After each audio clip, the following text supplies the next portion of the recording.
Mari kita berdoa dulu. Mari kita berdoa dulu sebelum mendengarkan firman Tuhan. Bapa di surga, terima kasih dan puji syukur Engkau memberikan kesempatan sekali lagi untuk kami bisa memberitakan kebenaran firman Tuhan melalui Zoom ini Tuhan. Tolonglah hamba-Mu yang paling hina ini Tuhan. Kuasai lidah bibir mulut hamba-Mu, kuasai pikiran kami, kuasai seluruh keberadaan kami. Sehingga kami bisa mampu memberitakan kebenaran firman-Mu dengan serius. Itu bukan karena kekuatan kami, tapi karena Engkau yang bekerja dalam diri kami. Dan kami terus minta Roh Kudus, tolonglah pimpin kami, karena tanpa Engkau kami tidak mungkin bisa memberitakan kebenaran firman Tuhan dengan baik. Hamba butuh Engkau secara khusus, ya Roh Kudus. Kami berdoa untuk anak-anak Tuhan yang ada di Zoom ini, mendengarkan kebenaran firman-Mu. Roh Kudus juga tilik mereka satu persatu Tuhan. Tilikan mata rohani mereka untuk bisa membuka hati yang paling dalam. Supaya mereka tidak mengeraskan hatinya pada saat firman Tuhan untuk memberikan teguran-teguran, memberikan nasihat-nasihat secara ajaib. Tuhan tolonglah berkatilah Zoom ini Tuhan dari awal, pertengahan hingga akhir. Yang menyerahkan semua dalam kuasa Tuhan. Berfirmanlah Tuhan pada hamba-Mu orang yang paling hina ini. Dalam nama Tuhan Yesus sama berdoa dan mengucapkan syukur. Yang percaya katakan, amin. Shalom saudara. Saya minta Bu Lydia Lalang bisa membacakan firman Tuhan di dalam Lukas 9 ayat 57 sampai 62. Saya akan menyimak dengan baik-baik. Lukas 9 57 sampai 62. Lukas 9 ayat 47 57 sampai 62 ya. 57 sampai 62. Demikian bunyi firman Tuhan dengan perikop hal mengikut Yesus. Ketika Yesus dan murid-muridnya melanjutkan perjalanan mereka, berkatalah seorang di tengah jalan kepada Yesus, "Aku akan mengikut Engkau, kemana saja Engkau pergi." Yesus berkata kepadanya, "Serigala mempunyai liang dan burung mempunyai sarang, tetapi Anak Manusia tidak mempunyai tempat untuk meletakkan kepalanya." Lalu ia berkata kepada seorang lain, "Ikutlah aku." Tetapi orang itu berkata, "Izinkanlah aku pergi dahulu menguburkan Bapakku." Tetapi Yesus berkata kepadanya, "Biarlah orang mati menguburkan orang mati, tetapi engkau pergilah dan beritakanlah kerajaan Allah di mana-mana." Dan seorang lain lagi berkata, "Aku akan mengikut Engkau, Tuhan. Tetapi izinkanlah aku pamitan dahulu dengan keluargaku." Tetapi Yesus berkata, "Setiap orang yang siap untuk membajak tetapi menoleh ke belakang, tidak layak untuk kerajaan Allah." Amin. Amin, saudara. Amin. Betul, terima kasih pembacaan firman Tuhan dalam Lukas 9, 57, 62, saudara. Saya beri judul khotbah saya, kemanapun, kapanpun, apapun, tetap mengikut Yesus, saudara. Itu yang judul khotbah saya, saudara. Saudara, kalau saudara lihat dalam Matius 8, 19, 22, paralelnya dari Lukas 9, itu Matius menyebut cuma 2 orang, saudara, yang akan ikut Tuhan Yesus. Tapi dalam Lukas 9 ini ada 3 orang, saudara. Bahkan di Matius dijelaskan secara langsung bahwa 1 orang itu ahli Taurat dan 1 orang muridnya. Tetapi di Lukas tidak disebutkan. Saudara, apa ini bertentangan dengan satu sama lain? Saya rasa tidak, karena ini saling melengkapi, saudara. Inilah keunikan daripada Alkitab, saudara. Ada banyak orang mengkritik Alkitab Kristen itu banyak sekali simpang siur. Satu bicara gini, satu bicara gitu. Saudara, Scripture interpret Scripture, saudara. Satu ayat menafsirkan ayat lain, itu jelas ada di dalam Alkitab, saudara. Dan ini Lukas, Matius dan Lukas tidak bertentangan tapi saling melengkapi. Saudara. Itu sebagai pendahuluan khotbah saya, supaya saudara tahu antara Matius dan Lukas. Saudara, pada akhir-akhir zaman ini, saudara, ada banyak sekali saudara, muncul ajaran-ajaran yang sangat menyesatkan, saudara.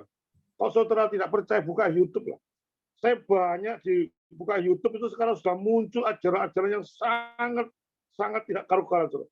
Kemarin dulu saya diajak oleh siapa satu kelompok grup, nggak tahu saya bisa masuk dalam grupnya dia 3 kali, saya keluar 3 kali, saya terus dimasukkan loh.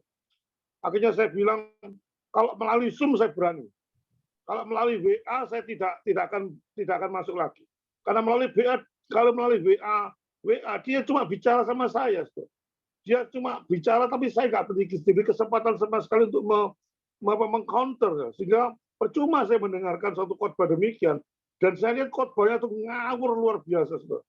Dan sangat getol sekali untuk mengajak orang. Malam-malam telepon terus-terusan. Karena dia mengatakan bahwa keselamatan Tuhan Yesus belum selesai. Masih ada hal-hal yang lain diselesaikan. Dan itu ada ajaran sesat. Munculnya banyak sekali, saudara.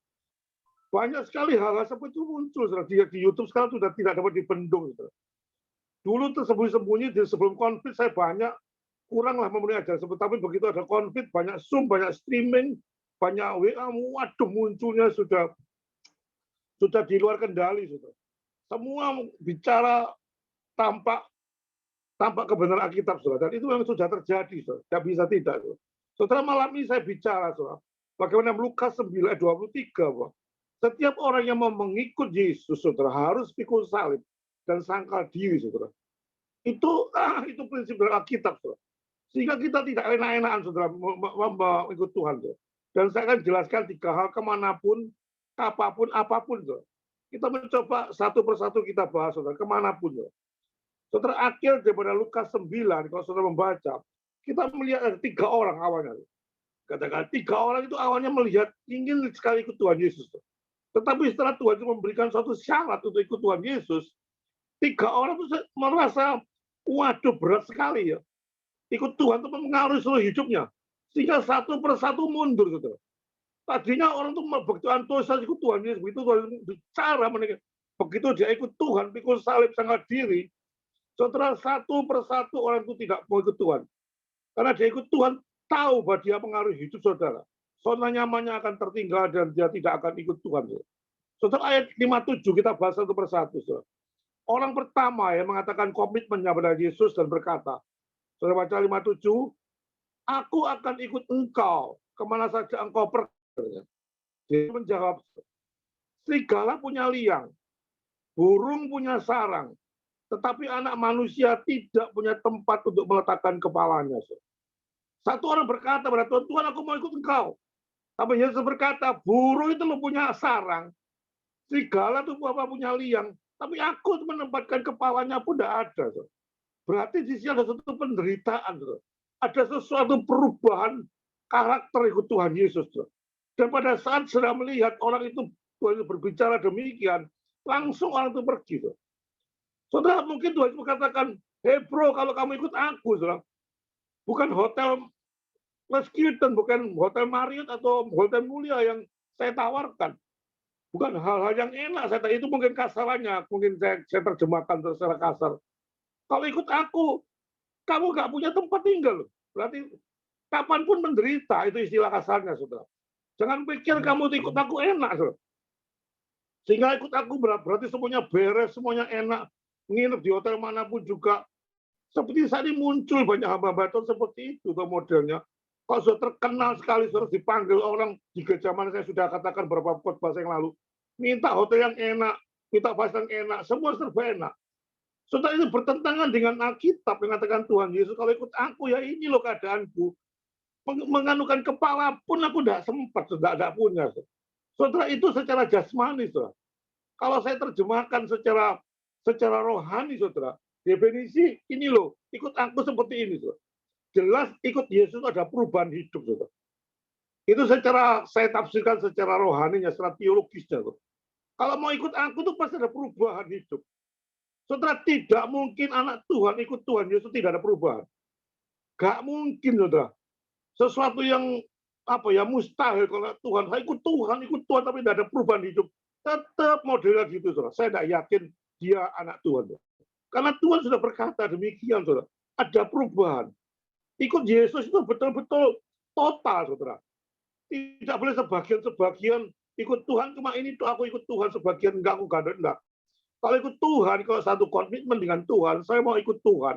Berarti seluruh kehidupan saudara, dari hal-hal yang paling kecil sampai yang paling besar, saudara, semua itu harus diserahkan pada Tuhan. Itu baru anak Tuhan. Saudara. Dan Tuhan memang seperti itu. Loh. Situasi kondisi apapun yang saudara hadapi, kalau ikut Tuhan, konsisten. Saudara. Jangan pernah mundur, jangan pernah ini separuh, ini enggak. Ikut Tuhan tuh walaupun keadaannya sangat tidak enak pun tetap ikut Tuhan. Itu baru anak Tuhan.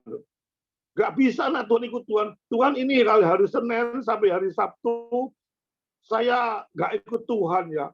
Dalam pekerjaanku biar urusanku sendiri. Hari Minggu aku ikut Tuhan. Sehingga muncul, saudara. Saya punya teman seorang bisnis, tapi juga seorang hamba Tuhan. Pada waktu Minggu dia bicaranya, saya katakan beberapa bulan yang lalu di khotbah ini, wah bicaranya luar biasa, halus. Seperti malaikat, saudara. Pada hari Senin sampai Sabtu, waduh, kebun binatang keluar semua, saudara. Saudara, itu kenyataan, saudara. Bahwa ikut Tuhan itu dipilih-pilih sama Tuhan. Cuma hari Minggu doa lah. Senin sampai Sabtu tidak usah. Oh, pekerjaanku Tuhan jangan di-OT ya. Cara kerjaku tuh jangan Tuhan ikut campur. Ikut campur keluargaku, ikut campur lah. Kesehatanku Tuhan berikan kesehatan, berikan perlindungan. Kalau saya pergi minta tolong pada Tuhan, Tuhan lindungi aku. Itu Tuhan tugasmu. Kalau masalah pekerjaan itu urusanku Tuhan. Pikiranku yang bekerja, otakku yang bekerja, kepandaianku yang bekerja. Apakah model itu saya ikut Tuhan? Saudara, saya selalu khotbah, saya mempunyai suatu peringatan kepada saudara. Bukan meninabobokan, peringatan bahwa ikut Tuhan itu total.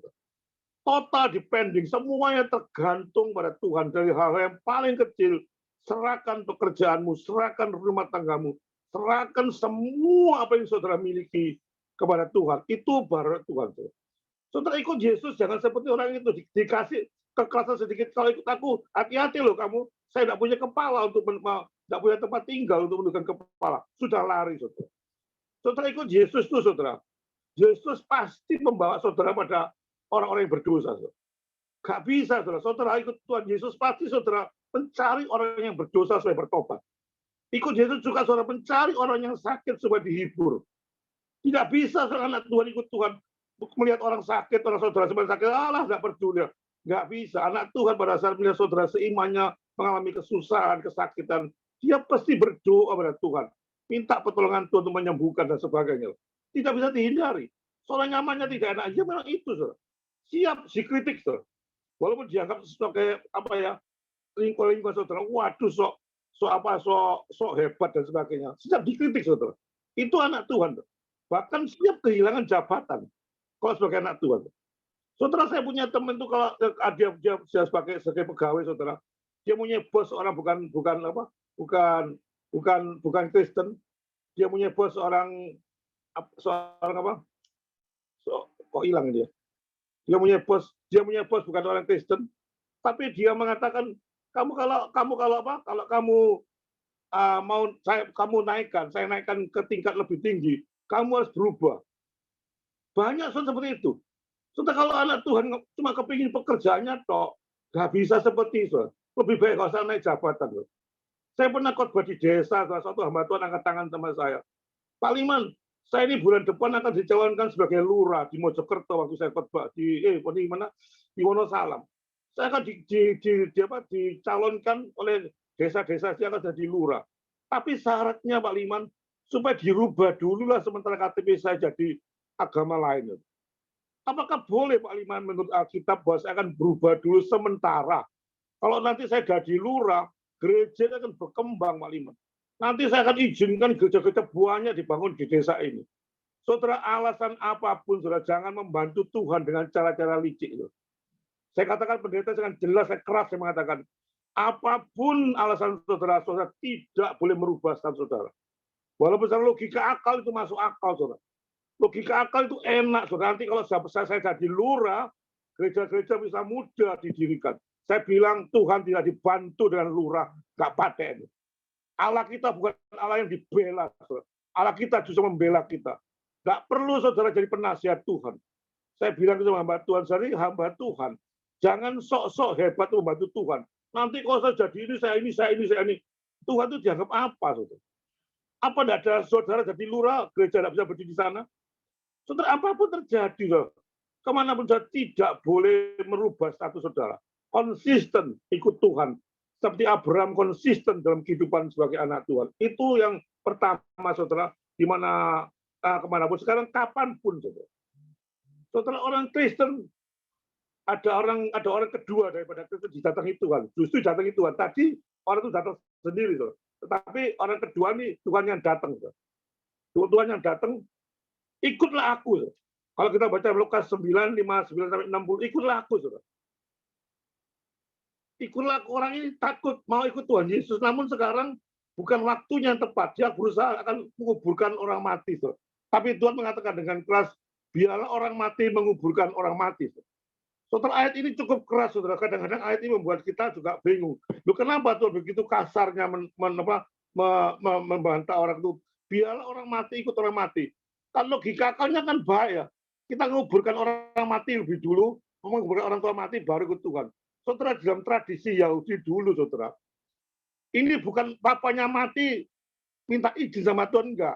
Maksudnya zaman tradisi dulu, satu keluarga itu berkumpul, kalau orang tuanya baru mati, meninggal, baru bisa anaknya keluar. Saudara. Itu tradisi Yahudi. Saudara. Loh, kapan saudara bapaknya mati? Saudara?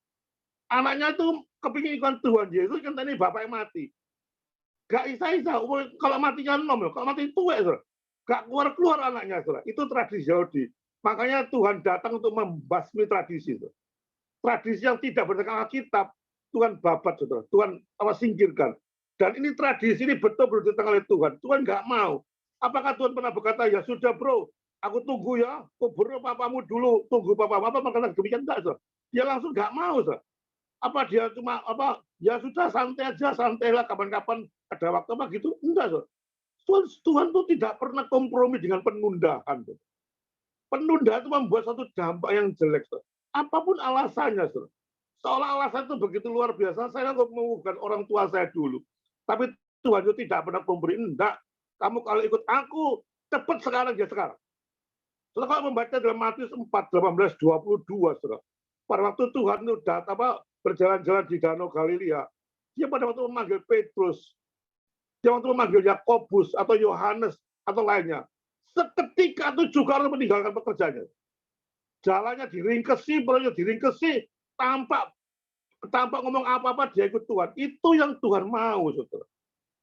Tuhan panggil, ikut aku menjadi penjala manusia. Apa Petrus bantah? Oh nanti dulu enggak, dia tetap langsung jalan. Juga dalam raja-raja itu dalam Elia manggil Elisa juga demikian, saudara. Sudah tidak seperti orang ini dia menguburkan hanya dulu alasan dibuat-buat. Setelah penundaan itu cara kerja iblis. Saudara. Jangan pernah menunda. Ada seorang yang punya pertobatan di suatu KKR pendeta itu. Pak pendeta saya bertobat, tapi besok saya mau dibaptis, saya mau bertobat. Besok pagi tuh. Besok paginya pendeta itu mau pulang. Semalam ini saya akan nunda dulu, besok pagi malamnya mati. Saudara, siapa tahu umur orang, saudara. Penundaan membuat dampak yang begitu jahat, saudara. Saudara, saya akan mengkopas ini perumpamaan dari seorang hamba Tuhan. Saya mencoba untuk memasukkan di dalam Zoom ini karena cocok dengan konteksnya penundaan, saudara.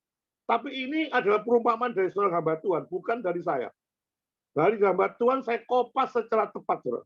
Saya nyuntuh daripada perumpamaan seorang hamba Tuhan yang memberikan ilustrasi seperti ini, saudara. Dia mengatakan, saudara, saya kutip dari kesaksiannya dia, saya lontarkan di Zoom ini. Ini karena bukan dari saya kalau berkhotbah dengan apa ada dari orang ya dari orang, dari saya. Cerita itu betul-betul tidak boleh ada kebohongan sama sekali. Ini betul-betul dari orang, saudara, dari hamba Tuhan yang memberikan ilustrasi yang saya kira cukup baik saya beritakan di tempat ini, saudara. Saudara, ada seorang pemuda sakit, saudara.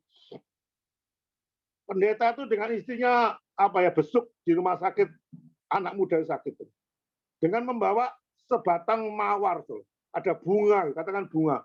Tapi bunga itu layu, saudara. Dibawa seorang hamba Tuhan pergi ke pemuda itu. Dia ketuk kamarnya, dibukakan oleh pemuda itu, langsung pendeta dan nyonyanya dipersilakan masuk oleh pemuda itu yang sakit, dipersilakan duduk, pemuda langsung bercerita macam-macam penyakitnya, dia ternyata kena stadium kanker 4. Dan dokter mengatakan bahwa kira-kira 6 bulan lagi dia akan meninggal. Itu dia cerita sama pendetanya, macam-macam ceritakan. Kalau adanya gini macam-macam cerita, pelayanan semua diceritakan, saudara. Saudara, setelah akhir ceritanya, saudara, pulanglah pendeta itu dan menyonyanya. Tapi sebelum pulang, saudara, pendeta itu menyerahkan sebuah bunga atau mawar itu pada pemuda itu. Ini saya beri mawar, saudara. Langsung dia pulang, saudara.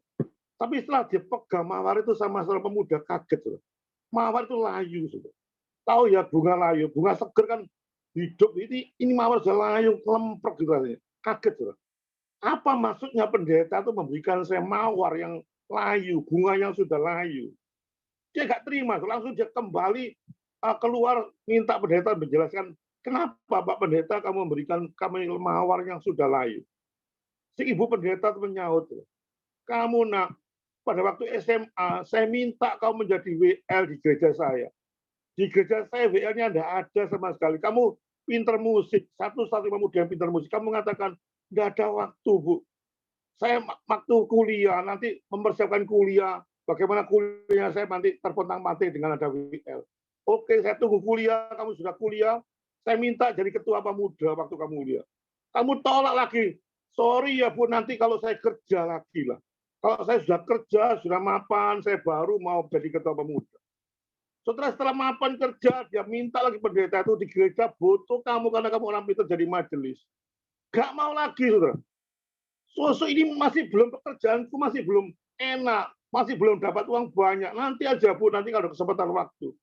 Sekarang kamu sakit, sudah kanker, stage 4 kalau bicara mengenai pelayanan. Ini itu kamu lakukan, sudah terlambat kamu. Apa yang Tuhan inginkan sekarang kamu sudah pakai kanker, baru menyerahkan hidupmu untuk Tuhan. Saudara, itu gambaran saudara dan saya. Sisa-sisa hidup saudara yang jelek-jelek itu diberikan pada Tuhan. Pada waktu saudara sehat, pada waktu saudara kaya, pada waktu saudara punya tenaga yang hebat, saudara seringkali gak mau melayani Tuhan. Setelah kondisi saudara diberikan suatu Tuhan yang begitu luar biasa, baru sadar bahwa pelayanan itu begitu perlu. Saudara, teman saya yang stroke itu, saudara, baru sadar bahwa harus melayani Tuhan. Dulu waktu belum stroke, waduh, sombongnya luar biasa. Saudara, itu banyak manusia-manusia seperti itu. Bunga yang layu seringkali dipersembahkan oleh Tuhan. Ngapain saudara tidak memberikan persembahan bunga yang mekar, saudara? Pada saudara sehat, kuat, itulah pelayanan yang efektif. Saudara, bukan seperti pemuda itu sudah layu, sudah kanker, baru ngomong pelayanan, saudara. Itu kesaksian, saudara. Surat Ibrani 3:15, saudara baca sendiri, saudara. Kalau firman ini masuk pada diri saudara pada saat bicara kebenaran firman Tuhan, jangan keraskan hatimu. Firman pada waktu ada di Zoom ini, saudara, saya bicara dengan keras sekali, persembahkan hidupmu selagi saudara mampu dan kuat. Saudara, kalau ada orang yang tersinggung masalah firman ini, puji Tuhan. Saudara, jangan menutup kebenaran firman Tuhan. Saudara, jangan keraskan hati pada saat saya bicara menusuk pada hati saudara. Bahkan saudara, terima kasih Tuhan, saya akan bertobat, saya akan menyerahkan semuanya sebelum saya terlambat. Saudara, firman Tuhan selalu memberikan satu kekuatan pada saudara. Juga pada tegur-teguran, saudara. Itu yang kedua, saudara. Yang tiga, yang terakhir, saudara. Supaya saya cepat bisa mendapatkan lewat banyak jam nanti lebih banyak lagi. Apapun, saudara. Apapun yang terjadi, saudara. Saudara, praktek dulu, saudara. Saya ikut Tuhan, saya pamitan dulu sama orang tua. Ini tradisi Yahudi lagi, saudara. Kalau pamitan sama orang tua itu pestanya berminggu-minggu, saudara, berbulan-bulan. Bukan sekedar cuma zaman sekarang. Ayo Pak, aku pergi, langsung pergi. Enggak. Dulu kalau pesta pergi sama meninggalkan orang tua, itu juga dipestakan, saudara, selama berbulan-bulan. Dan itu juga mengalami penundaan. Apakah Tuhan Yesus mengabulkan itu? Enggak, saudara. Saudara, kalau lihat dalam ayat sebelumnya, saudara, ayat 9:51, itu Yesus ditolak loh. Ditolak oleh orang Samaria di desa Samaria. Ditolak mentah-mentahan Tuhan. Tapi dalam ayat ini, saudara, ada orang menawarkan diri, saudara. Yesus gak peduli, saudara. Ditolak, dia tetap tolak kalau tidak ada kebenaran. Saudara, jangan pernah satu apapun terjadi sehingga saudara mengekskuskan sesuatu yang tidak benar. Saudara, umur 25, saudara menolak ada orang melamar saudara, bukan saudara seiman, ditolak. Waduh, hebat. Umur 35, pada saat ada orang melamar saudara yang bukan beragama lain, saudara terima. Sudah bagaimana kondisi saya sudah terlatih di 35, kapan lagi? Siapa lagi yang melamar? Ibu ngomong saya sudah 35 dalam melamar saya, walaupun di luar agama Kristen, ya nggak apa-apa lah. Apakah Tuhan kompromi dengan itu?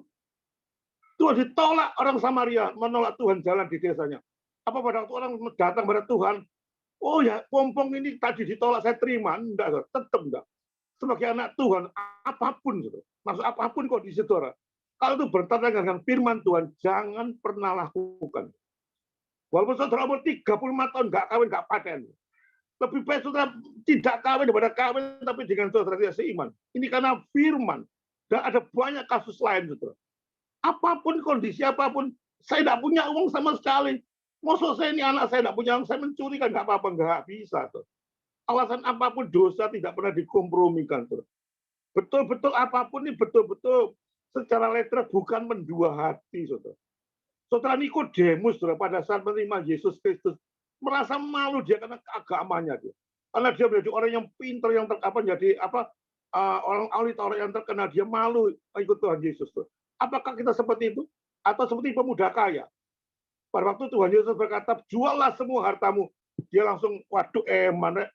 Kalau ikut Tuhan tak jual kabel, ya apa ini? Sehingga dia tidak ikut Tuhan. Saudara, ikut Tuhan memang penuh dengan resiko, saudara. Walaupun tidak ada suatu hal yang enak dijanjikan, saudara. Tapi inilah ikut Tuhan. Apapun kondisi saudara. Saudara, pada waktu saya ikut Tuhan, saya mengalami kehilangan pekerjaan atau kehilangan bisnis saya, tetap ikut Tuhan. Apapun, saudara. Kondisi saudara sakit sekalipun pada waktu ikut Tuhan, sakitnya luar biasa, jangan mundur. Saudara.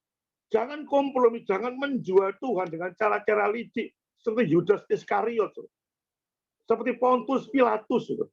Cuci tangan dia. Wah, ini orang lain yang mendesak saya, sudah keadaan ini sudah mendesak, sudahlah saya kompromi dengan dosa. Saudara dikatakan ini apapun keadaan saudara, jangan mempengaruhi panggilan Tuhan. Saudara harus berserah total pada Tuhan. Apapun yang terjadi, saudara tidak perlu mundur dari kebenaran. Terus jalan, saudara. Saudara, akhir kepada khotbah ini, saudara, ada satu kesaksian seorang misionaris, namanya William Borden. Saudara. William Borden ini punya kekayaannya begitu banyak, jabatan karirnya luar biasa, CEO. Dia tinggalkan semua itu. Saudara. Dia tinggalkan kekayaannya, dia tinggalkan jabatannya, dia menjadi misionaris di Cina dan Kairo. Saudara. Boleh sama-sama menonton videonya, kita sama-sama mau belajar dalam firman Tuhan yang akan disampaikan oleh Pastor Ricky Semen. Kok ada suara ya? Ada suara tuh. Misionaris ini mempunyai jabatan yang hebat, uang yang hebat, tapi dia nggak peduli. Kalau Tuhan memanggil, kalau Tuhan menyuruh, pergilah jadi misionaris. Dia jual semuanya, dia jadi misionaris. Setelah di hari setelah dia meninggal, ada satu buku hariannya, itu ada satu statement, 3 statement yang membuat para misionaris begitu luar biasa. Ya. Dia mengatakan, di dalam ikut Tuhan, tidak ada tawar-menawar. Tidak ada kata mundur. Dan tidak ada penyesalan. 3 kata yang dijelaskan di dalam kitabnya, di dalam buku hariannya. Tidak tawar-menawar. Kalau Tuhan nyuruh saudara, sudah tidak usah bantah sama Tuhan. Itu maksudnya, tidak ada kata mundur. Sekali ikut Tuhan, konsisten ikut Tuhan sampai saudara mati. Apapun terjadi pada hidup saudara, enak atau tidak enak, sakit atau sehat, tetap sampai akhir finish, katanya Paulus, finishing well. Mengakhiri pertandingan dengan baik. Dan tidak ada penyesalan. Tidak ada penyesalan. Walaupun saudara ikut Tuhan, sebelum ikut Tuhan saudara kaya, setelah ikut Tuhan saudara mengalami begitu banyak goncangan, tidak ada kata menyesal. Karena di dalam Kristus, saudara, saya katakan sekali, di dalam Kristus ada jaminan kekal. Dan tidak ada satu agama lain yang menjamin saudara masuk pada satu kekekalan selain daripada agama Kristen. Kristus, bukan agama Kristen menyajikan.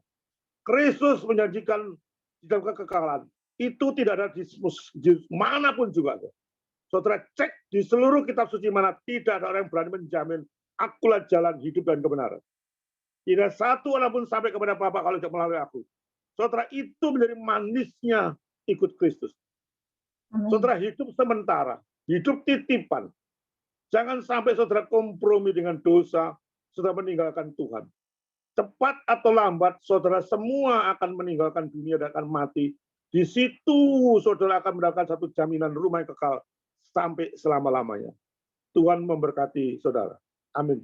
Saya kembalikan lagi pada host. Ada mungkin sharing, ada mungkin lebih lain-lain. Terima kasih Pak Leman. Barangkali ada yang mau sharing atau yang bertanya. Silakan. Pak Tommy barangkali ada yang mau ditanyakan. Oh, enggak. Ada mau sharing, ada mau nambahin, atau mau bertanya? Atau mungkin ada yang mau kesaksian bertanya. juga boleh.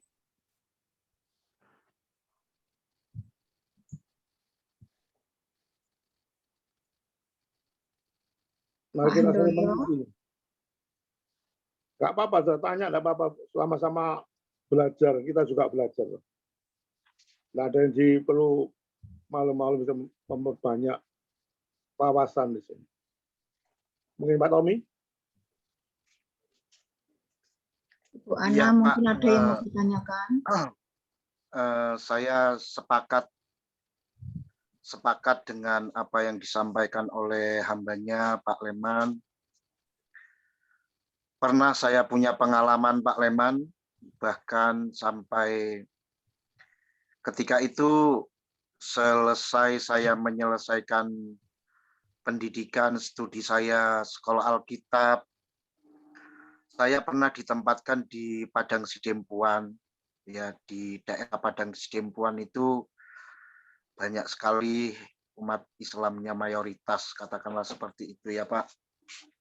Ketika itu saya diutus ke sana oleh Bapak Rohani saya, Pak Benyamin Soriton, atas permintaan sahabatnya yang bernama Bapak Samsudin. Jadi beliau siap memfasilitasi untuk ibadah kita di sana. Sementara sebelum kita membangun gereja, kita akan pakai bioskop yang sudah lama mangkrak tidak dipakai seperti itu. Kemudian kami beribadah di situ sekitar 3 bulan lamanya, Pak. Semua awalnya berjalan dengan baik, lancar, jiwa-jiwa mulai berdatangan. Dan ketika itu tanpa saya ketahui sebelumnya, kita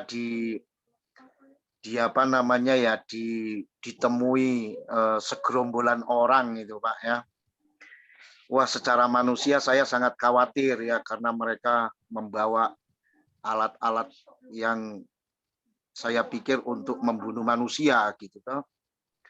Lalu ketika itu mereka mengingatkan saya untuk agar supaya tidak lagi melakukan ibadah di sini, katanya seperti itu.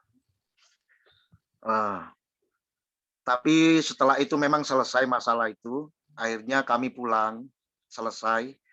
Tapi malam itu saya mendapatkan teror yang sangat hebat, Pak. Mereka mengancam akan menghabisi saya, akan membunuh keluarga saya. Waktu itu anak saya masih kecil, Lois, masih satu-satunya. Akhirnya kami berunding bersama Bapak Samsudin dan jemaat yang ada. Ini kan terkait keselamatan nyawa anak-anak saya. Kalau saya mati sih, mungkin saya sudah siap 100% untuk ini, saya katakan seperti itu. Tapi jemaat yang tidak menginginkan bahwa mereka harus mengamankan saya, karena teror itu datang terus-menerus menghantui kami pada waktu. Akhirnya di malam hari itu saya harus melarikan diri, Pak. Artinya bersama mobil jemaat saya dibawa pulang kampung ya. Wis bablas ning Sumatera, satu ke Medan. Jadi 1 hari 1 malam perjalanan dari sana. Nah, itu sempat saya nganggur, Pak. Nganggur 3 bulan nggak pelayanan, tapi hati saya sepertinya kok rindu ingin memuji menyembah Tuhan. Jadi yang saya mau tangkap di sini adalah pengalaman untuk mengiring Yesus itu, melayani Tuhan itu memang tidak semudah apa yang kita bayangkan. Jadi ada hal-hal yang membuat kita itu bisa saja kita mundur melayani Tuhan. Ya, bisa saja kita ogah ternyata melayani Tuhan kok sengeri itu yang datang kepada kita gitu loh. Tapi dengan semangat dan dengan nasihat teman-teman, jangan pernah berhenti melayani Tuhan. Wis pokoknya upah kita itu besar di sorga. Jangan pernah takut harus kehilangan segala sesuatu, katanya seperti itu. Akhirnya saya putuskan Pak untuk kembali terus berjuang sampai saat ini dengan begitu banyak resiko untuk melayani Tuhan, apalagi saya tinggal di tengah-tengah, katakanlah di tengah-tengah serigala ya seperti itu ya. Tapi saya tetap melakukan banyak hal di sini dan puji Tuhan. Di tempat ini pelayanan saya diterima dan hampir semua jemaat yang kita layani itu Pak, hampir semua dari 30 orang ya, itu mereka dari kaum-kaum Kedar yang kita layani. Ini satu anugerah. Ini satu yang luar biasa. Dan pelayanan itu masih terus berjalan sampai sekarang. Doakan kami terus di sini. Apalagi saya di sini sudah tanpa istri, harus berjuang sendiri supaya saya bisa lebih banyak lagi mengedukasi pelayanan saya kepada mereka-mereka, menjadi berkat, menjadi garam, menjadi terang di tengah-tengah mereka, sehingga tidak menutup kemungkinan apa yang saya doakan bahwa satu desa ini menjadi milik Tuhan semua, itu akan tercapai sesuai dengan harapan-harapan saya. Saya kira seperti itu, saudaraku, Pak Leman semua, supaya Tuhan tetap memberi kekuatan kepada saya dalam melayani Tuhan di desa ini. Saya kira itu. Terima kasih. Terima kasih Pak Tommy. Kesaksian menguatkan kita semua. Apapun terjadi tetap ikut Tuhan. Kondisi apapun kemanapun tetap ikut Tuhan. Tidak akan menyerah. Pasti Dia memberkati. Amin Pak. Ada lagi yang tanya? Silakan Pak Dr. Rahula. Ya. Selamat malam semuanya. Tuhan berkati. Yang saya mau tanyakan ini ada dua sebenarnya ya. Yang menjadi mungkin dilema tidak hanya untuk bagi umat Kristen, tapi bagi umat semua beragama mungkin ya. Mungkin dikatakan mungkin kalau di Kristen itu ada pendeta, kalau di Buddha juga ada pendeta atau kiai. Nah ini saya ingin hanya bertanya, apa yang membedakan antara pelayanan dan profesionalitas? Terkadang ketika kita memberikan pelayanan, terkadang banyak sekali para ulama, para pemuka agama, ketika kita memberikan pelayanan yang tulus secara sukarela, tapi dalam batinnya mereka itu mengharapkan suatu imbalan. Nah, itu yang repot. Yang namanya pelayanan itu kan tanpa harus mengharapkan imbalan mestinya. Jadi kan ada dilema kata antara profesionalitas dan pelayanan. Misalnya kalau di Kristen kan ada namanya pendeta itu kan disekolahkan, sekolah pendeta, terus memberikan pelayanan. Apa yang membedakan antara konsep pelayanan dan profesionalitas? Apakah pendeta itu sebagai profesionalitas atau sebagai pelayanan, memberikan pelayanan?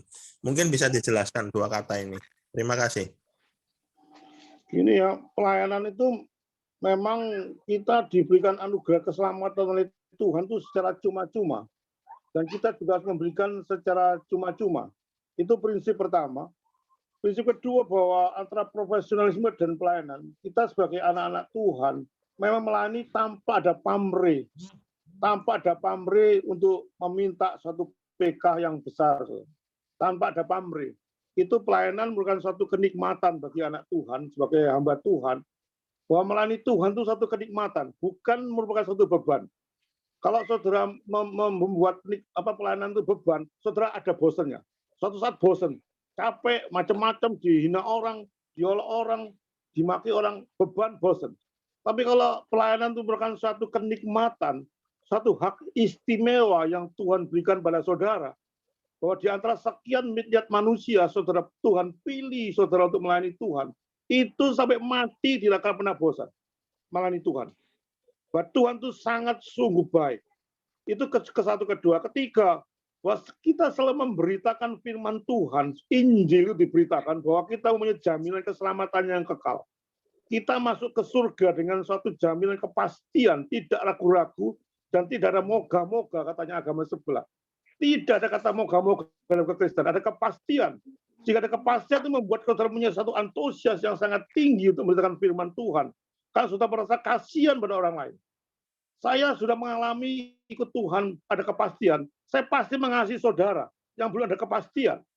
Saya pasti akan berusaha semaksimal mungkin untuk membawa jiwa-jiwa mengenal Tuhan, karena itu kepastian. Bukan untuk mengkristenisasi, tapi merupakan satu kenikmatan bahwa ini loh ada satu enak. Kalau ada makanan enak, saya masih tunjukkan ini loh di sini enak. Yang kedua, bagaimana kita mendapatkan imbalan.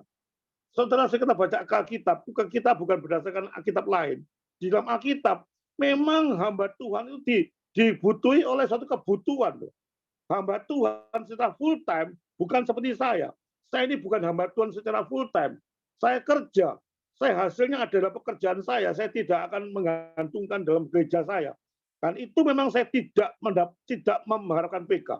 Dimanapun saya diundang, saya tidak mengharapkan PK. Dikasih ya, tidak dikasih ya. Tapi tahun ini saya sudah komitmen sama Tuhan, saya tidak mau PK. Tidak mau mendapatkan PK. Itu memang urusan saya dengan Tuhan, karena saya masih bekerja dalam bidang lain, dan saya masih bisa hidup di dalam bidang lain. Tapi lain seperti anak saya misalnya. Anak saya itu kerja secara full time. Melayani Tuhan secara full time. Dia hidupnya sebagai hamba Tuhan, seluruh waktunya 24 jam untuk pekerjaan Tuhan. Dari pagi sampai malam dia belajar firman Tuhan, baca buku firman Tuhan, melayani jemaat yang begitu banyak, dengan macam-macam kegiatan. Saudara, uang dari mana? Saudara, pendeta walaupun ngomong kalau perutnya lapar, yang ngamuk, saudara. Nggak ada orang pendeta ngomong perutnya lapar, aduh, nggak mungkin bisa ngomong, saudara. Pasti ngamuk, saudara. Siapa yang saya tanya di Zoom ini? Kalau saudara lapar, nggak makan, saudara. Saudara, makan tuh gratis, saudara. Makan tuh minta di kampung, minta di warung-warung itu apa gratis, gak bayar, gembuk kabeh, dimantemi orang tuh. Nah itu butuh uang tuh. Untuk membeli makanan, untuk memenuhi kebutuhan makan. Itu yang Alkitab ada, jangan kamu mengirik lembu yang jangan kamu memberangus lembu sudah mengirik. Berarti itu ada per bulan tuh perlunya untuk membiayai hamba Tuhan yang secara full time. Dia punya anak, seperti anak saya punya anak, punya istri, anak, sekolah butuh uang. Kendaraan butuh uang, istri pun butuh uang. Apa nyonya cuma cinta-cinta atau ada duit, pasti ditendang loh. Itu pasti punya uang. Beli beras ada uang, beli minyak, beli ikan, semua uang. Sehingga saudara bisa membedakan pluralisme dengan PK, dengan hamba Tuhan. Kalau saya sebagai hamba Tuhan bukan secara full time.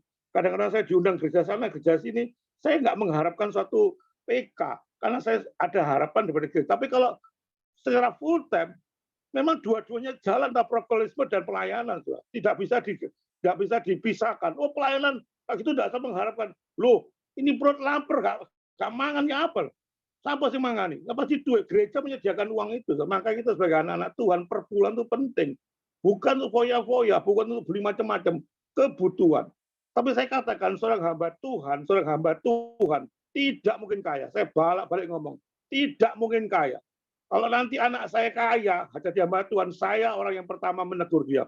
Gak pantas jadi hamba Tuhan kaya. Cukup dia. Cukup lain dengan kaya. Dan hamba Tuhan tidak mungkin melarat. Tidak mungkin minta-minta. Pasti ada kebutuhan dicukupi. Itu dua hal, saudara. Bahwa kita logis, saudara. Hamba Tuhan itu, seorang Alkitab mengatakan, kalau menanam buah anggur, logis menikmati anggurnya. Saudara. Itu yang maksud saya. Jadi tidak ada perbedaan, tapi dibedakan kalau hamba Tuhan seperti saya seorang pekerja biasa, karena saya mempunyai beban pelayanan, saya memberitakan firman Tuhan, saya dibayar, gak dibayar, ya tidak apa-apa. Tapi saya ngomong saya tidak usah dibayar, tidak ada masalah, karena saya ada penghasilan dalam lain. Kalau full time, hamba Tuhan full time harus dilakukan pembayaran. Karena itu menyangkut Tuhan, bukan menyangkut rohani, tapi jasmani juga diperhatikan. Itu jawaban saya sementara. Oke, terima kasih. Ada satu pertanyaan lagi ini yang saya ingin tanyakan. Dalam konsep pelayanan dalam kekristenan, apakah misalnya ada umat lain, misalnya ada umat Islam ada umat Hindu. Apakah pelayanan kekristenan itu hanya diperuntukkan sesama Kristen atau diperuntukkan untuk agama lain juga? Karena mengingat negara kita kan Pancasila harus mengedepankan yang namanya toleransi. Ya, apakah hanya sesama Kristen aja atau apabila atau misalnya kalau ada umat Hindu sakit, apakah juga umat Kristen juga memberikan pelayanan itu apa gimana? Mohon di pencerahannya. Terima kasih. Saudara, orang anak Tuhan dipanggil itu semua orang. Semua orang kita layani, semua orang kita doakan. Kalau kita aku di tengah jalan, ada orang ketabrak, digeletak orang tuh geletak itu. Waduh, keluar darah nih. Mosok saya tanya tuh, kamu Kristen, kamu Islam apa Buddha? Oh Kristen. Oh tak tolong. Oh saya Buddha Pak. Oh enggak bisa tuh. Apa gitu? Enggak mungkin terus. Anak Tuhan pada waktu melihat orang lain menderita, dia sudah tidak pandang agama, saudara. Agama cuma identitas, dia tidak pandang itu Islam, itu Buddha, itu Konghucu, itu aliran kepercayaan. Pada waktu saya melihat orang itu menderita, kita tolong. Tidak pakai cara-cara seperti itu. Tapi kalau kita memberitakan firman Tuhan, bukan toleransi. Kalau kita pergi ke masjid, pergi ke wihara, langsung di wihara saya bicara, percaya pada Tuhan Yesus, Tuhan akan selamat. Itu orang goblok. Saudara. Kita cerdik seperti ular, tulus seperti mati. Bukan itu panggilan kita. Saudara. Tapi kalau orang Buddha itu tiba-tiba ke gereja, nggak tahu pergi ke gereja, di gereja saya ada moro-moro, nggak tahu ini cuma khayalan. Tiba-tiba datang di suatu gereja saya, oh saya injili orang itu. Pasti saya injili karena itu eksklusif dalam gereja saya. Tapi kalau saya sudah datang ke dia untuk menginjil, enggak, itu urusan dia dengan Tuhan. Di dalam pemberitaan Injil harus diberitakan Injil karena itu kepercayaan saya. Dan itu adalah satu keharusan memberitakan amanat agung daripada Tuhan Yesus. Kalau membeda-bedakan agama, menolong tidak boleh. Orang kita tidak boleh membeda-bedakan agama di dalam menolong. Semua yang kekurangan tetangga, saudara kekurangan, sama kekurangan, saudara perlu menolong, tidak boleh pandang agama. Saudara. Tapi kalau orang itu tiba-tiba datang ke gereja saya, dimanapun dia berada, nggak tahu itu agama Buddha, agama Islam, agama Kristen, saya beritakan Injil di gereja saya tidak salah. Puji Tuhan kalau dia bertobat. Itu yang saya sementara jawaban saya. Iya, oke. Luar biasa. Terima kasih, Pak Pendeta. Tuhan berkati selalu sekeluarga. Terima kasih, sama-sama. Ada lain? Masih ada? Bu Ana? Ada yang mau ditanyakan? Ada Bu, sudah cukup. Sudah di rumah ya Bu? Puji Tuhan ya, saya mau kasih surprise buat Mbak Pungki. Kalau saya sudah di rumah, tadi saya sore saya di rumah. Sudah sembuh Bu ya? Sudah sembuh Bu? Puji Tuhan. Harus sembuh. Saksi Bu, Saksikan dong Bu. Saksi Bu. Saksikan sedikit. Tuhan sudah menolong. Bu Angelia saksi, keadaan apapun ikut Tuhan. Ya. Boleh Ya, saksikan sedikit. Ya, shalom, selamat malam. Shalom. Mungkin kesaksian saya menyimpang daripada firman Tuhan yang disampaikan. Tetapi saya mengucap syukur saya boleh pulang walaupun sedikit memaksa kepada dokter jantung saya. Karena Bu Lydia mungkin tahu ya sedikit ceritanya, saya ketakutan. Saya ketakutan waktu saya dari ICU saya pindah ke ruang rawat di sendirian kan di VIP.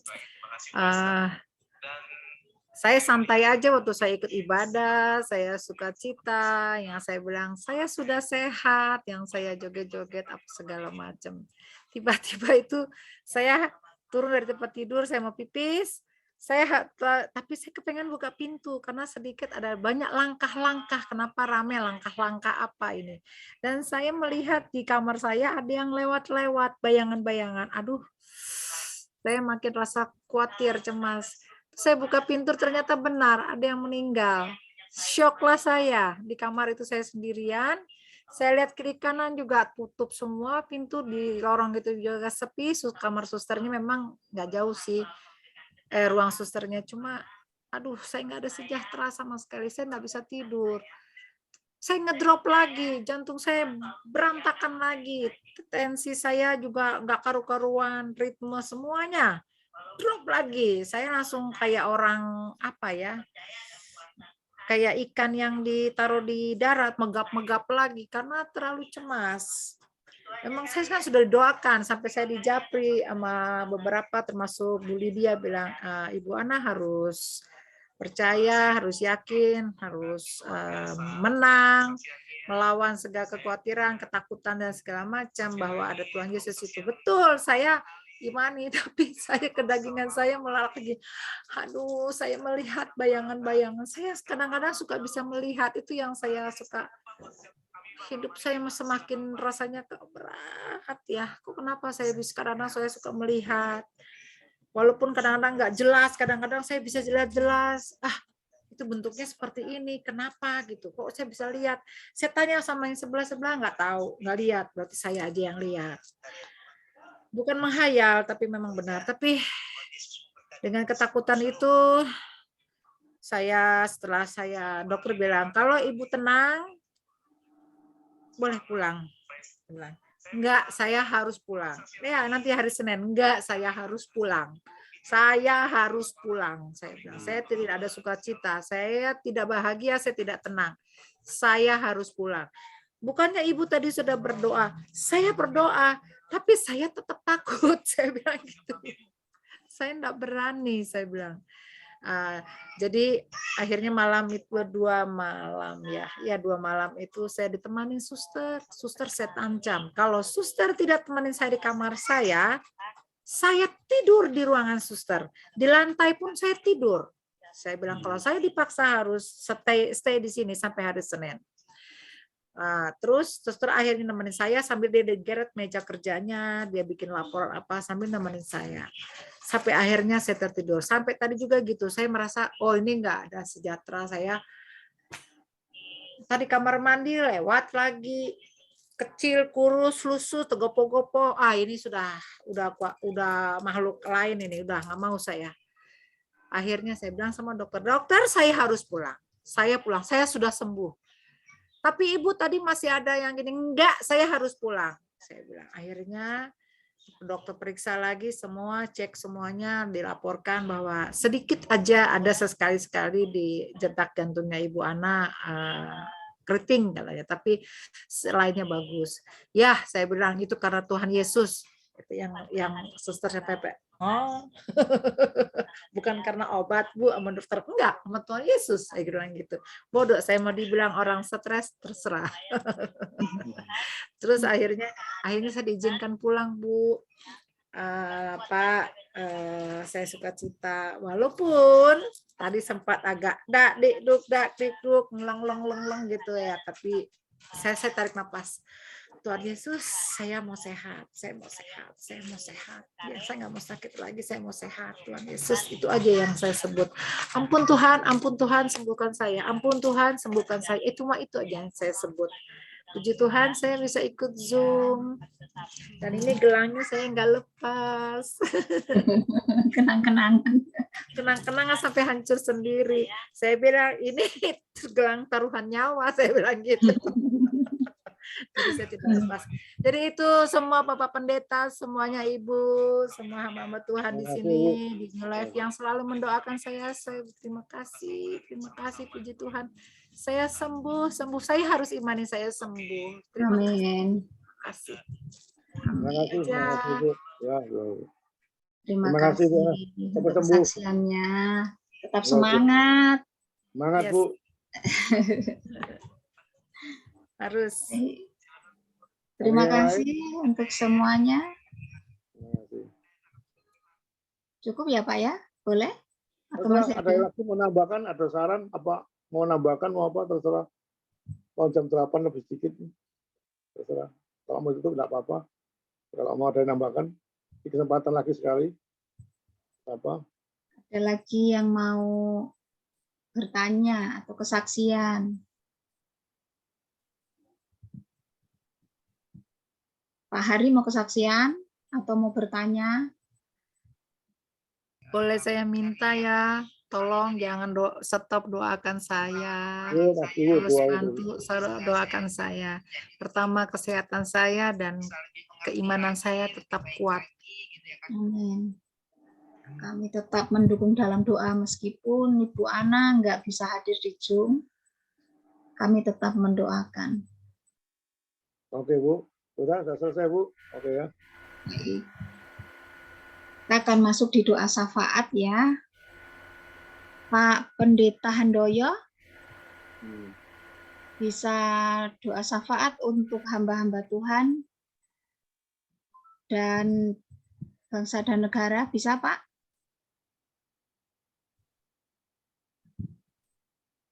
Kerasa gempa di sini. Pak Handoyo masih di sana? Oh ya bisa Bro ya. Iya bisa. Baik, saya akan berdoa untuk yang hadir pada malam hari ini. Dua berkat sama Pak Ando sekali mari Bu Lydia. Baik, Dua berkat sama langsung Pak Ando aja. iya selesai doa syafaat langsung doa berkat ya Pak. Mari kita akan doa syafaat. Satu pujian Pak Tommy.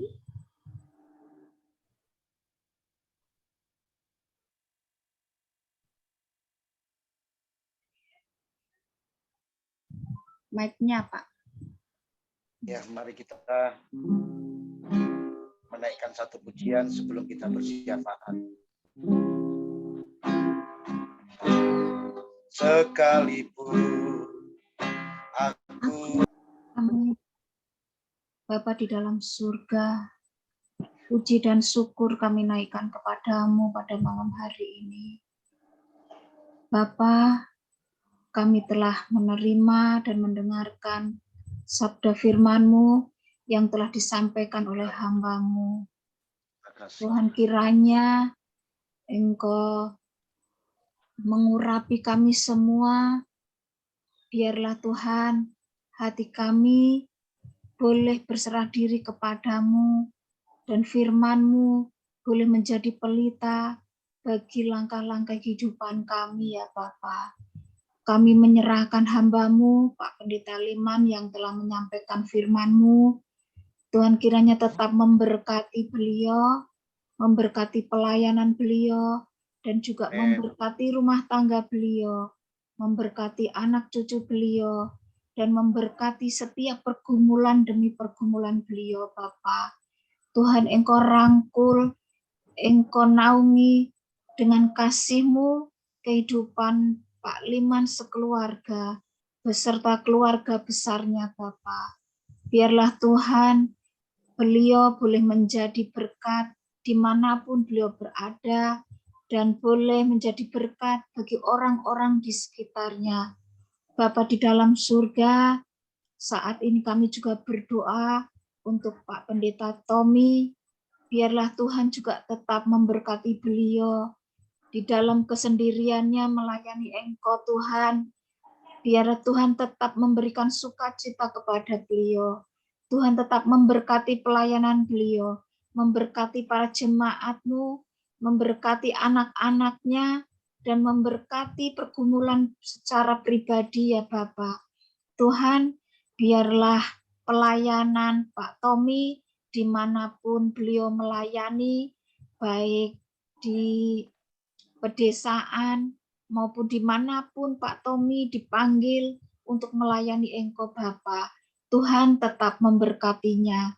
Kami berdoa untuk Bapak Pendeta Handoyo, Tuhan juga memberkati pelayanan beliau, memberkati rumah tangga, dan juga memberkati pergumulan demi pergumulan beliau. Tuhan memberkati apapun yang saat ini beliau gumulkan, dan juga memberkati keluarga besar beliau, Bapak. Kami berdoa juga untuk Liviana, Tuhan memberkati di masa-masa mudanya, memberkati dengan kebijaksanaan, memberkati dengan ketaatan akan Engkau, sehingga Tuhan, Livi tidak sampai salah jalan. Livi tetap berserah diri, tetap mengandalkan kekuatan yang daripada Tuhan.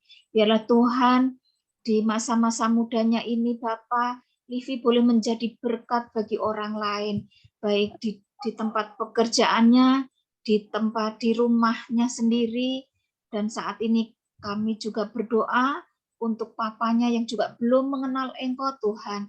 Biarlah Tuhan, Livi boleh menjadi saksi di tengah-tengah keluarganya Bapa.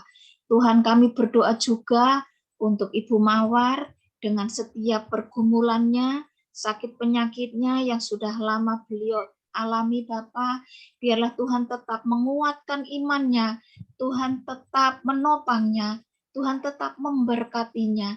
Apapun Tuhan yang menjadi kendala, yang menjadi pergumulannya, kami menyerahkan ke dalam tangan-Mu. Baik rumah tangganya Bapa, anak sematawayangnya, Tuhan tetap memberkatinya. Engkau menopang adik kami Mawar Bapa, baik kedua orang tuanya, biarlah Tuhan tetap memberikan sukacita kepadanya. Tuhan, kami berdoa juga untuk Pak Hari, kiranya Tuhan memberkati karirnya, memberkati rumah tangganya, memberkati anak-anaknya yang masih kecil-kecil Bapak, dan juga memberkati orang tua kekasih yang sudah lanjut. Biarlah Tuhan, di usianya yang sudah lanjut, Tuhan tetap memberkati sukacitanya, Tuhan memberkati kehidupannya, Tuhan tetap menopangnya. Bapak, biarlah Pak Hari boleh menjadi berkat bagi kami semua, baik kami yang hadir di Zoom ini, dan juga orang-orang di sekitarnya, orang-orang yang dia temui Bapak. Biarlah Tuhan kehidupan Pak Hari boleh menyenangkan hati Tuhan. Kami saat ini bersyukur Tuhan dan berterima kasih kepadamu karena Engkau telah memberikan kesembuhan untuk Ibu Ana. Sehingga hari ini Ibu Ana sudah boleh berada di tengah-tengah keluarganya, di rumahnya ya Bapak. Kami tetap memohon kepadamu, kiranya Tuhan tetap memberikan kesembuhan yang sempurna. Tuhan tetap menopangnya. Tuhan tetap menguatkan imannya Bapak. Tuhan tetap menjaganya di tengah-tengah keluarganya yang saat ini Tuhan ada perbedaan keyakinan. Kami berdoa untuk suami dan anaknya yang belum menerima Engkau Bapa. Kami yakin dan percaya Bapa, Ibu Ana boleh menjadi berkat di tengah-tengah keluarganya. Tuhan juga menopang, memberkati keluarga besarnya Bapa. Biarlah Tuhan, Ibu Ana boleh menjadi terang di tengah-tengah keluarganya. Terima kasih Tuhan, terima kasih. Kami juga berdoa untuk saudara-saudara kami yang hari ini juga ikut hadir di Zoom ini, yang kami tidak bisa menyebutkannya satu persatu. Biarlah Tuhan juga memberkati mereka, memberkati rumah tangga mereka, memberkati pribadi lepas pribadi mereka Bapa. Biarlah Tuhan mereka juga boleh menerima berkat-Mu malam hari ini lewat firman yang telah disampaikan oleh hamba-Mu. Terima kasih Bapa, terima kasih. Sekali lagi kami berdoa Bapa untuk hamba pribadi. Tuhan, hamba pun juga membutuhkan mujizat-Mu Tuhan di tengah-tengah rasa sakit yang hamba alami sudah hampir 2 tahun Bapa. Kami yakin dan percaya Tuhan, Engkau tidak pernah meninggalkan hamba. Engkau tidak pernah sedikit pun mengecewakan hamba. Engkau tetap menopang hamba, rumah tangga hamba, anak dan cucu hamba, serta menantu hamba Tuhan. Kami menyerahkan semuanya ke dalam tangan-Mu Bapa. Biarlah Tuhan di tengah-tengah pergumulan hamba, Engkau tetap menopang hamba, Engkau tetap menghiburkan hamba ya Bapa. Terima kasih Tuhan. Biarlah malam hari ini menjadi bagian kami Tuhan di saat kami akan beristirahat. Engkau tetap memberkati kami, menopang kami, dan melindungi kami Bapa. Terima kasih Tuhan. Inilah doa syukur kami, doa permohonan kami yang jauh dari sempurna Bapa. Kami hanya beralaskan di dalam nama-Mu saja. Haleluya. Amin. Bapa kami yang bertata di dalam kerajaan surga yang maha mulia. Di dalam nama Tuhan kami Yesus Kristus yang kami puji, kami sembah.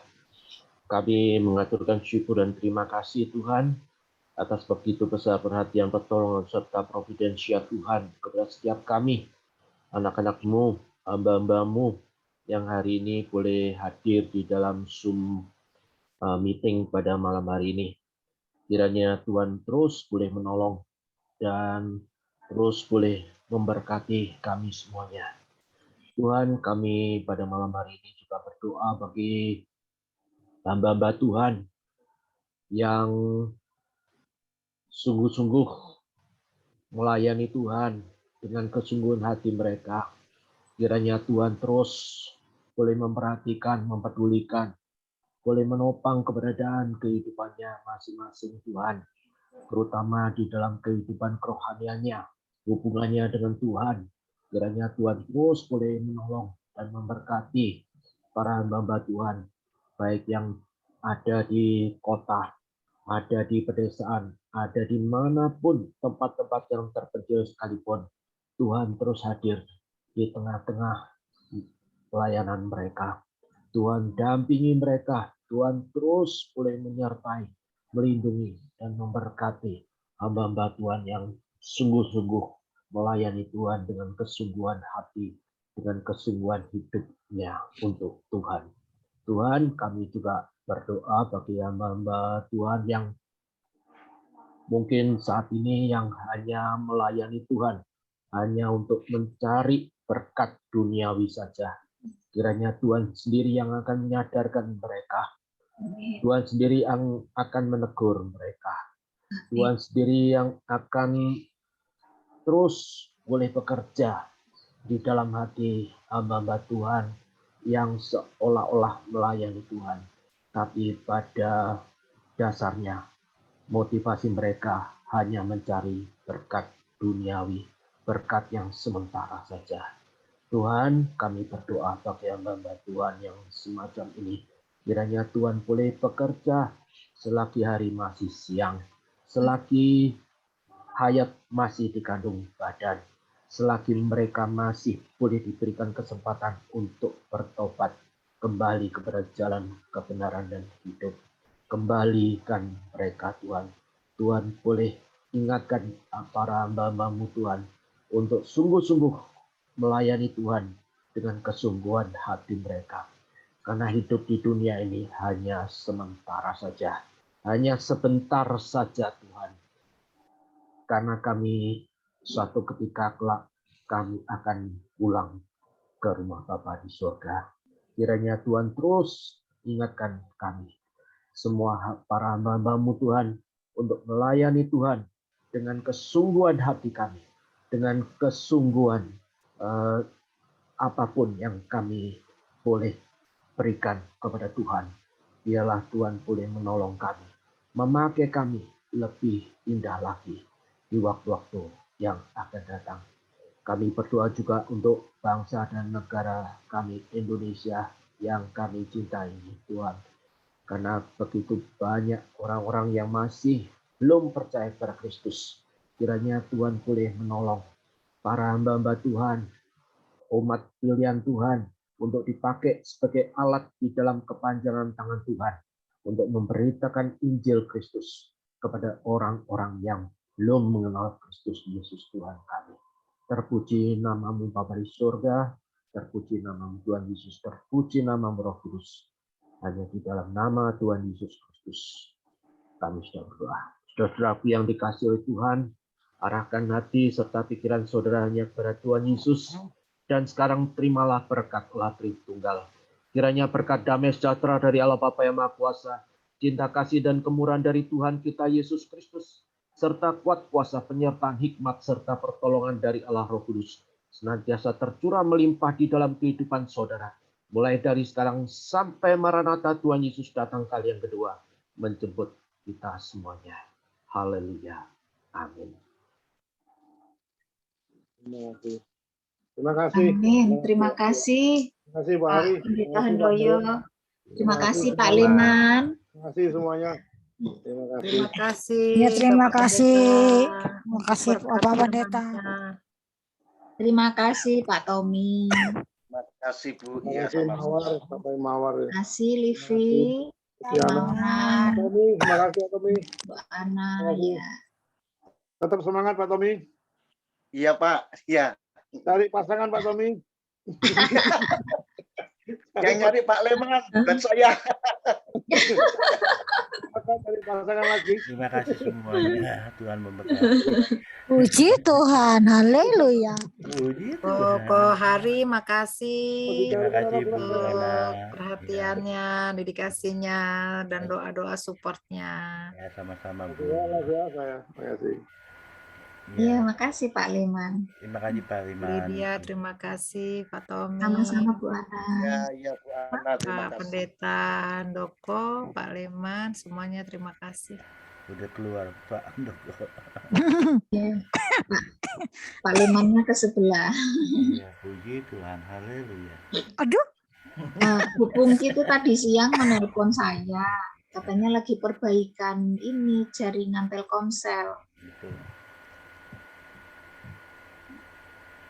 Kan di Gitu. Jakarta kan ada gempa bumi kan? Iya, kerasa sampai di tempatnya Bu Pungki ya, Iya. gempa buminya ya. Ini barusan juga terasa getar di sini. Kalau di Palu sudah bersahabat dengan gempa. Goncangan-goncangan itu sudah sering. Jadi udah nggak kaget. Udah nggak heran lagi ya. Cuman yang bikin trauma. Goncangan itulah Bu yang salah satu bikin saya pulang, saya terasa. pulang. Pulang kemana Bu Ana? Pulang ke rumah sini, ada alasan, saya takut. Ya ampun. Jadi waktu gempa itu Bu Ana di rumah sakit ya. Iya. Iya, sudah di ruang rawat Bu. Oh, keras Bu. Terasa, saya bingung, orang saya belum goyang, kok goyang. Goyang-goyang. Ya, goncangannya itu berapa ya? 6,7 ya. Ya masih ringan itu Bu. Kalau di Palu lalu 7,9. Yang tahun 2018. Ya itu masih oke lah. Puji Tuhan nggak ada tsunami ya Bu ya. Oh, kalau di sini lalu dahsyat. Jadi gempa, tsunami, likuifaksi Emang Bu Lydia di mana tinggalnya? di Palu. Astaga, saya kira di Jakarta. Kenapa mau nengokin? Iya di Jakarta siapa di sini? Kok jauh-jauh semua? Ya, nggak ada. Kalau di Jakarta mungkin saya udah tengok Bu Ana.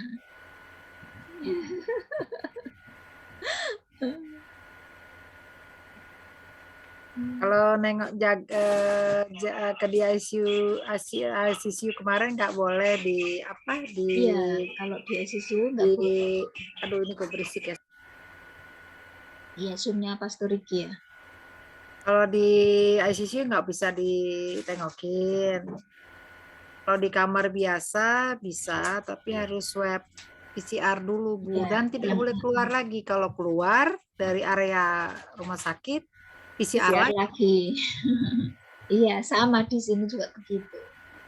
Itu kalau tadi ada Bu Mawar itu dia tinggal di Padang. Terus Pak Tommy di Jawa Tengah, Temanggung. Temanggung. Oh, Temanggung Jawa Tengah ya Pak. Livi Iya, masih dekat di kita. mana Vi? Livi di Malang ya. Malang, Mak. Livi di Malang. Malang. TV coba kamera itu sejajarin ke muka biar kelihatan. Saya suka bingung nih rambut apa-apa kok nggak ada mukanya. Dia sembunyi. Sembunyi nggak apa-apa, apapun itu nggak apa-apa. Saya aja kayak gini gedenya aja tuh pede. Lagi batuk. Lagi batuk, kurang minum. Iya, Ibu Ana orang Jakarta. Tuh, itu anaknya Pak Hari jam segini belum tidur. Belum. Hei, udah jam 1 toh di sana ya? Iya. Jam 12.30. Belum tidur. Belum. Astaga. Puji Tuhan, haleluya. TV pakai Iya, kipas karena- angin ya, sakit loh TV. Jangan deket-deket. Sama, saya juga pakai kipas angin tapi nggak deket. Banyak. Saya jauh kok. Saya jauh. Jauh apa? Tahu rambutnya melambai-lambai. Iya. Tuhan Yesus. Ini anaknya Bu Ana yang nomor berapa? Nah, Ini si Bontot, Angelica Tirza Iskandar.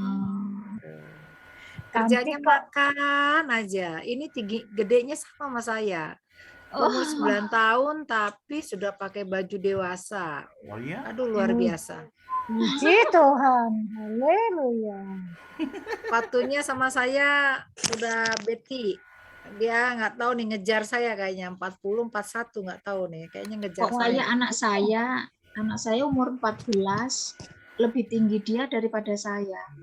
Waduh, Kakinya nomor 41. waduh. Saya 9 tahun loh, Bu. Iya. Anu ya, papanya tinggi besar ya. Saya yang tinggi besar. Oh. Papanya standar lah, cukup lah. Ya beda tetap lebih tinggi. Tapi kalau dari keluarga kedua belah pihak memang rata-rata tinggi besar. Jadi yang ini Angelica ini ikut mamanya ke gereja. Iya. Oh, Anak bontot. iya. Jadi yang ikut papanya yang kakaknya. Ya, bilang haleluya. Haleluya, ya Angel anak Tuhan Yesus. Amin, puji Tuhan.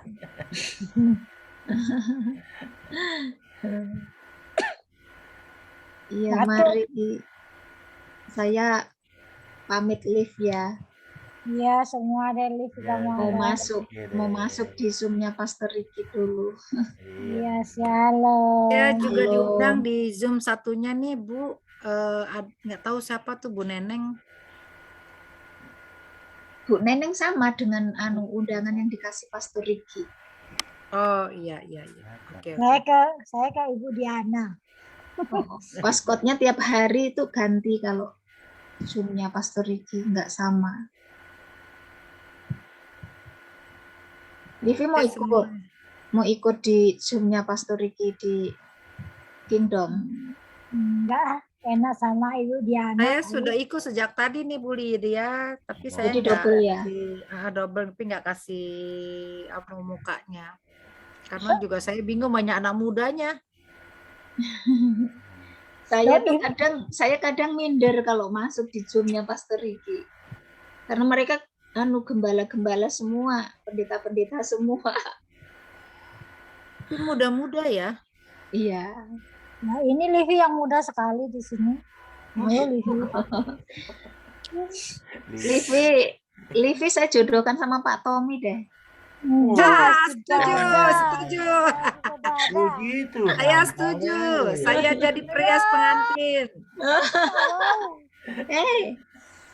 Pak Tommy itu pendeta. Saya sumbang deh rias pengantin. No. Iya, Pak Tommy pendeta yang bisa membimbing kamu. Enggak, sudah ada Mama Ruth Naomi. Puji Tuhan. Haleluya. Mama Ruth kan juga bukan mama kandungmu. Kan ada Mama Tuhan Yesus. Apapun keputusanmu itu kan kamu sendiri yang menentukan, nggak harus orang lain yang memutuskan.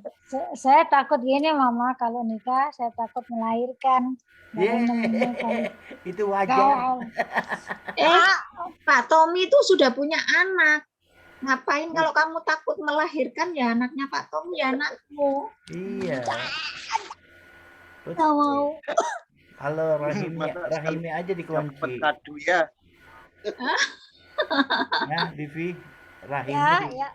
Livi, rahimnya dikunci. Tak mau. Itu anaknya Kohari cakep itu aja. Livi mau bawa ke sini.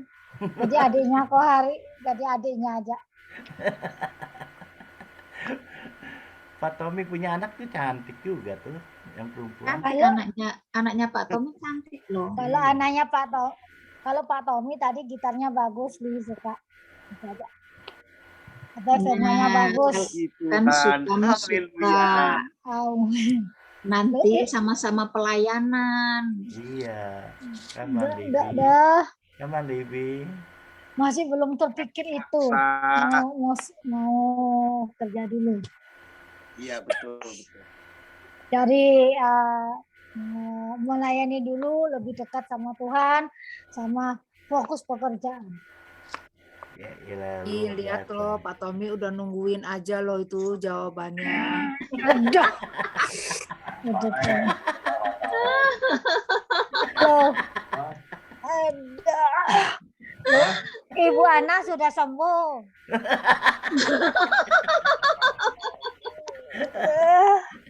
Ya Ikut. udah. Ibu Ana udah sembuh. Livi langsung salah tingkah. Nanti kalau saya yang lagi jalan-jalan ke Jawa nengokin Pak Tommy kan saya salah. Iya, benar. Kalau Tanya kalau Livi nggak apa-apa. itu jodoh tuh di tangannya Tuhan, semua anugerah. Nah, Kang itu Hansip. kamu tahu jawabannya begitu, toh? Ya, nanti tunggu Sekarang berdoa jangan aja. bilang, sekarang enggak boleh bilang enggak mau, enggak mau. Nanti aja lah gampang. Masih belum terpikir dulu. Apalagi di depannya laki-laki. Enggak mau. By the way, Pak Pendeta Tommy umur berapa, anak berapa, cucu Aduh. berapa, dan kriterianya gimana nih Pak? Nanti mungkin saya bisa cari lawan nih Pak. Ile, mantap. Anaknya Pak Tommy 3, tapi umurnya enggak tahu Saya saya. udah umur 47, Bu Ana. Udah tua. 47 belum, Pak. Masih di bawah saya. Iya, kalau saya Ini sudah nggak perjuangan hidup kan Pak? Saya aja 54, Pak. Bapak baru 47. Hamba Tuhan desa itu siapa sih, Bu, yang mau? Aduh, kalau orang Loh, kota ya omongan adalah doa loh, Pak. di desa itu ada apa sih?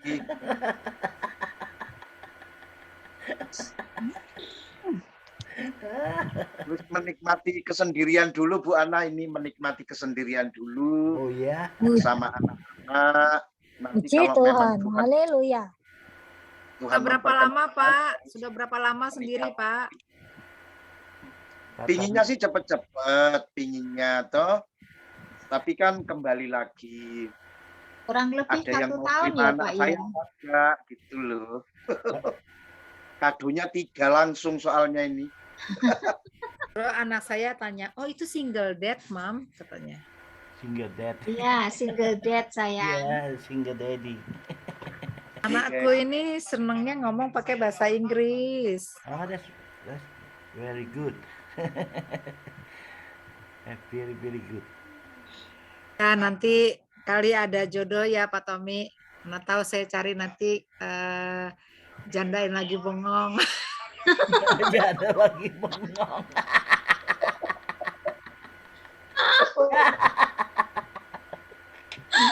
Aku bercanda, aku happy.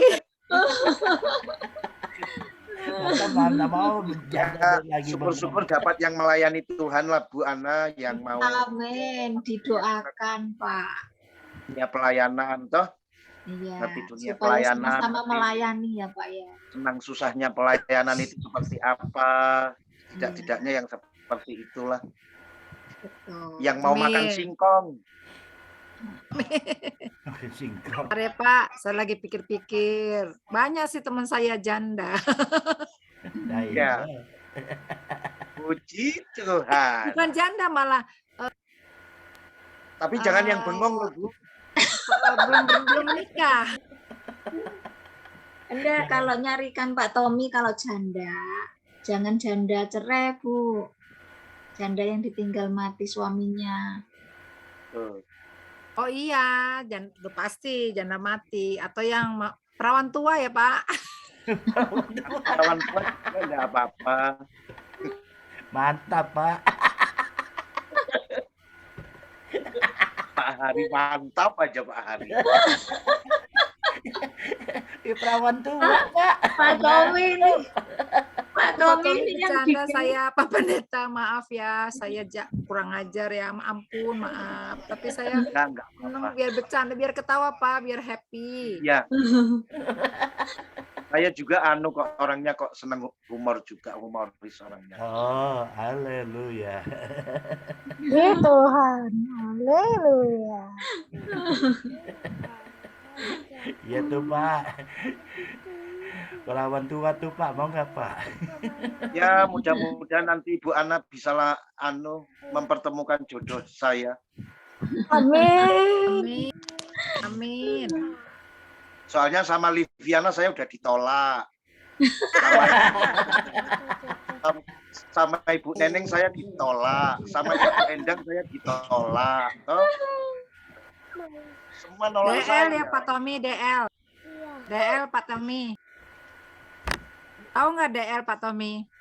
Apa DL itu? Derita lo. Oh, Pak. cerita lo.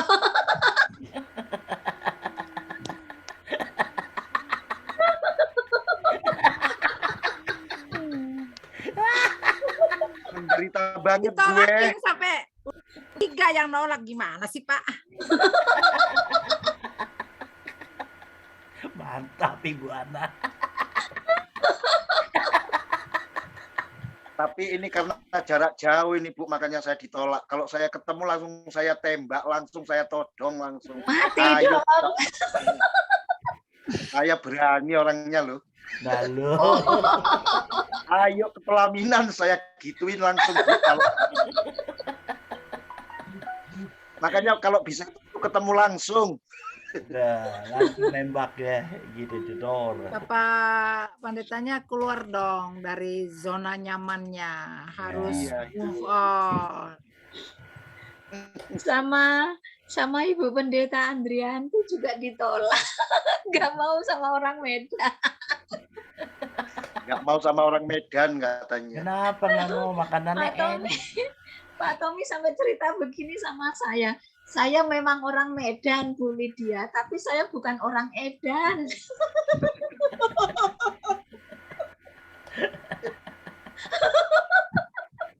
Apa tuh? Tapi aku emang edan, awas ya. Aku kan Medan. Nah, Medan juga tuh Pak. Medan sama Medan tuh Pak. Saya ketawa terus sampai sakit, sini saya ketarik-tarik. Nah lo, Aduh. yang ini susah. Ibu Ana pasti Pungki juga janda Tuhan tuh, janda mati Mbak Pungki. Oh, Ibu. Saya rela kok jadi kakak saya Pak Tommy. rela apa? Bu Kakak. Pungki juga janda katanya. Bu Pungki, adiknya juga janda dua-dua. Saya rela Kalau kok. Ibu Pungki terlalu cantik, pasti dia nggak mau sama saya, terlalu cantik. Oh besok hari Senin kalau Bu Pungki masuk kita ganggu aja.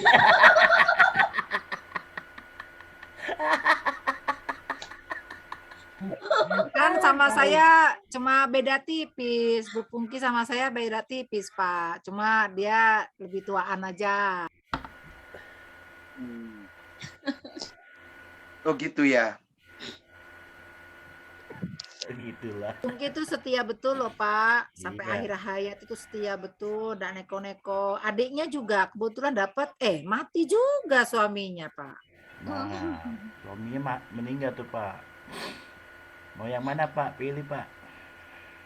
Pele. Kayak jualan aja milih.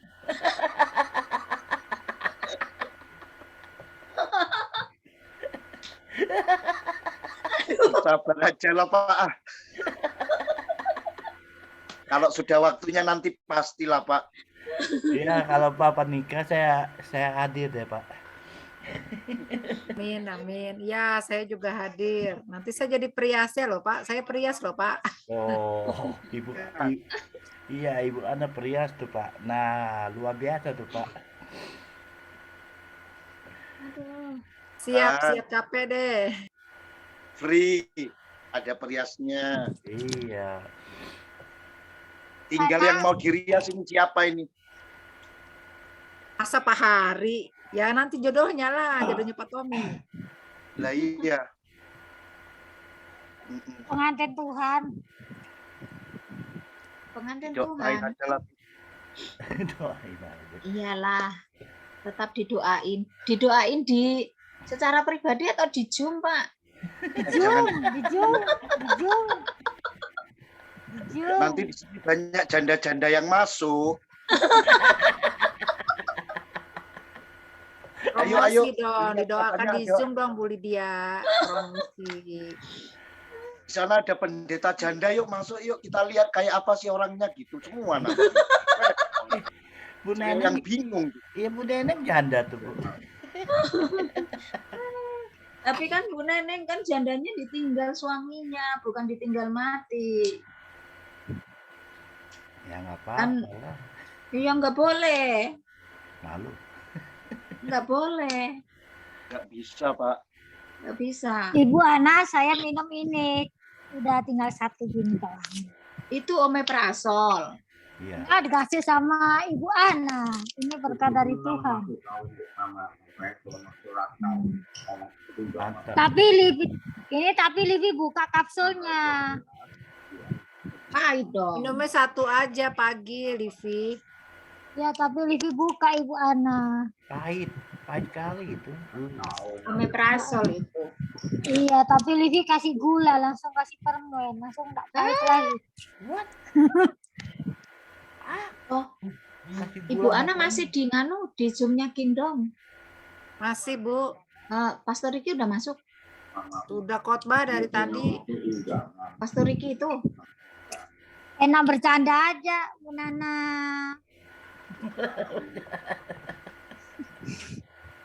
Kan kalau gini kan sukacita, kita kan semangat terus kan. Kalau ada Ibu Ana enak, semangat terus. Ya deh, saya live ya. Oh, saya juga live Oke, kali. kita live bareng-bareng deh ya. Terima Ya. kasih. Saat malam mohon maaf bercandaannya cuma buat bisa ketawa ya. Selamat malam. Selamat malam. Tuhan Malam, memberkati. salam. Terima kasih Pak Tommy ya. Ya. Sudah kenal kan? Ya, have a good weekend. Bye bye.